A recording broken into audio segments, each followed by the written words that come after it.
Moi aussi, un aspect que je vois, c'est qu'en fait, le temps que tu passes sur ton business, c'est pas juste le temps de travail que tu as. Tu vois, tu peux te dire, OK, je travaille, tu as 40 heures par semaine, bah, je pourrais avoir 2 business sur lesquels je passe chacun 20 heures, c'est jouable, tu vois. Mais il y a tout ce temps, que moi j'appelle le temps de la douche, tu vois. C'est à quoi est-ce que tu penses quand tu es dans la douche, quand tu es en train d'aller au sport, quand tu te balades, tu vas à droite à gauche, tu fais des trucs.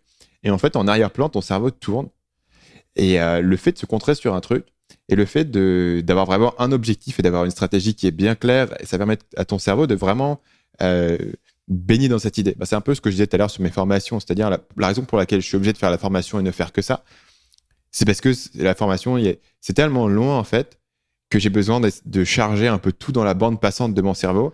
Et je peux pas le décharger parce que si je le décharge, je suis perdu, je me souviens plus où j'en suis, et ce que j'essaie de raconter, et ce que j'ai déjà dit, et ce que j'ai pas encore dit, etc.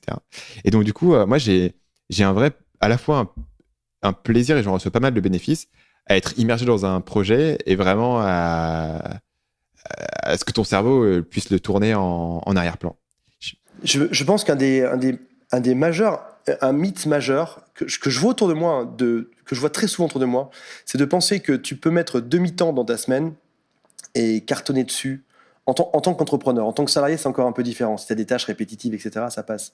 Mais en tant qu'entrepreneur, arriver à avoir la tête à deux endroits en même temps, c'est quasiment impossible. On sait très bien, toi et moi, et tous ceux qui t'écoutent, que pour réussir quelque chose, il faut que ton cerveau soit concentré au maximum. Tu parlais tout à l'heure de décharge mentale, etc. Tu as intérêt à ce que ton processeur soit toujours plein avec cette même idée. Parce que des fois, c'est même pas pendant tes 5, 7 ou 10 heures de travail par jour que tu vas le trouver. Ce sera en rentrant en voiture le soir ou en partant en week-end que tu vas dire putain, mais en fait, l'idée, c'est exactement celle-là. Ça veut dire qu'il faut que tu laisses, comme un athlète de haut niveau, il faut que tu laisses ton cerveau en permanence sur un seul sujet. J'ai un post-it, moi, sur mon bureau. C'est marqué focus sur ton prochain gros domino. Le gros domino, je sais pas si ça te dit quelque chose, Stan. C'est Russell Brunson qui en a parlé il y a un an de ça. Il explique qu'on a tous un gros domino à pousser et que si jamais on arrive à le pousser, on va réussir à faire tomber d'autres dominos qui sont juste derrière. Et il dit par rapport à ça, quand je t'en parle, tu sais, toi, à peu près de quoi je te parle, et tous ceux qui nous écoutent doivent savoir à peu près de quoi je parle. Si tu fais cette chose, si tu avances dans cette chose-là, ça va en débloquer plein d'autres derrière. Et sa théorie du gros domino, c'est concentre-toi pour faire cette chose-là et ne faire rien d'autre à la place. Et du coup, j'en suis venu à pas mal me questionner sur mes journées et sur ma manière de travailler. Par exemple, j'avais tendance à me laisser déborder ou à me laisser égarer par, des Facebook, par Instagram, etc., par mon téléphone qui sonne tout le temps. Et j'ai décidé de mettre en place des routines, comme par exemple, ma routine numéro 1, c'est je débranche mon téléphone tous les jours de 14h à 18h. Personne ne peut me joindre, je suis obligé d'avancer dessus et de travailler sur ce que je suis en train de faire. Et t'imagines pas comme ça a changé ma vie et comme ça me fait travailler, rapidement quand tu as 4 heures qui sont dédiées uniquement à faire ta tâche. Tu n'as rien qui peut te déranger. Et il y a une notion qui est chouette, c'est la différence entre, dont tu as déjà dû parler, qui est la différence entre importance et urgent. Tu as toujours l'impression que tu es dérangé par des choses qui sont urgentes et qu'il faut traiter rapidement. Alors qu'au final, ce sont juste des choses qui sont importantes. Il faut les faire un jour, mais si elles ne sont pas faites dans la minute, ça va aller. Si ton téléphone sonne, par exemple, 3 fois dans l'après-midi, probablement que c'est important, mais c'est probablement pas urgent. Il n'y a probablement pas quelqu'un qui est en train de mourir derrière ou un copain qui est à l'agonie ou qui va sauter d'un pont. Et partant de là, ton téléphone, si tu l'oublies chez toi un jour par semaine ou 4 heures par jour comme moi, tout d'un coup, tu accèdes à un monde qui est génial, qui est celui de l'ultra-efficacité. J'ai installé aussi un bloqueur de feed dans Facebook pour pas voir tout ce qui était dedans, pour pas me laisser envahir. J'ai désactivé toutes les notifications de mon téléphone à 100%. Tu fais ça aussi ou pas?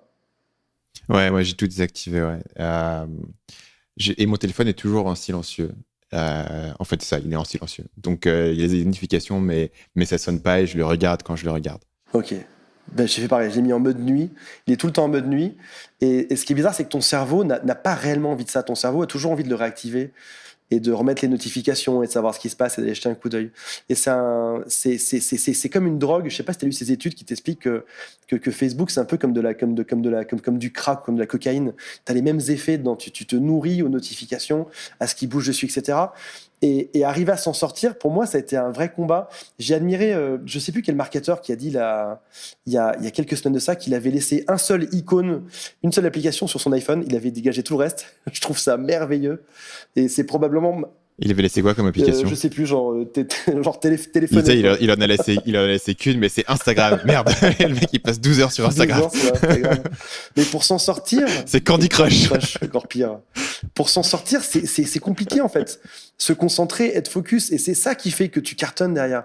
J'ai des tonnes de clients qui me disent, voilà Antoine, je veux lancer ou d'amis qui me disent, je veux lancer mon business, etc. Et je vois leurs après-midi, parce que des fois ils passent au bureau, je vois leurs après-midi.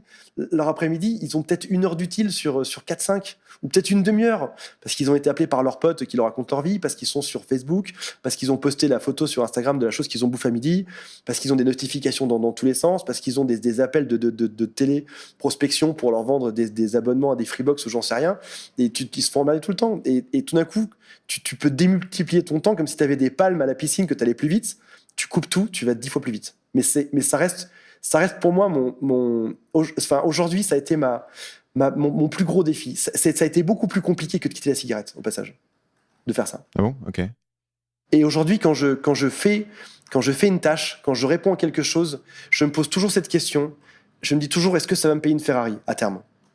Et c'est marrant, on dirait une blague, hein, mais quand tu fais quelque chose, quand tu réponds à un SMS, quand tu réponds à un email, quand tu réponds à ton téléphone, pose-toi toujours cette question. Est-ce que ça va me payer une Ferrari un jour ou pas?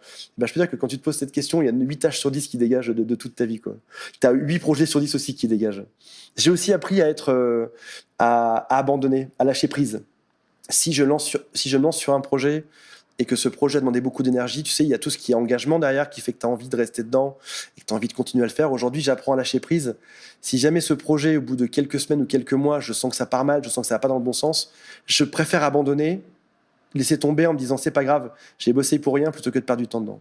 Salut, c'est Stan, j'espère que vous avez apprécié cet extrait du podcast Marketing Mania. Bien sûr, vous pouvez retrouver l'ensemble des épisodes du podcast, y compris les instructions sur comment vous abonner sur l'application Apple Podcast ou sur votre téléphone Android en vous rendant sur mon site à l'adresse marketingmania.fr/podcast. Je vous ai mis le lien dans la description de cette vidéo.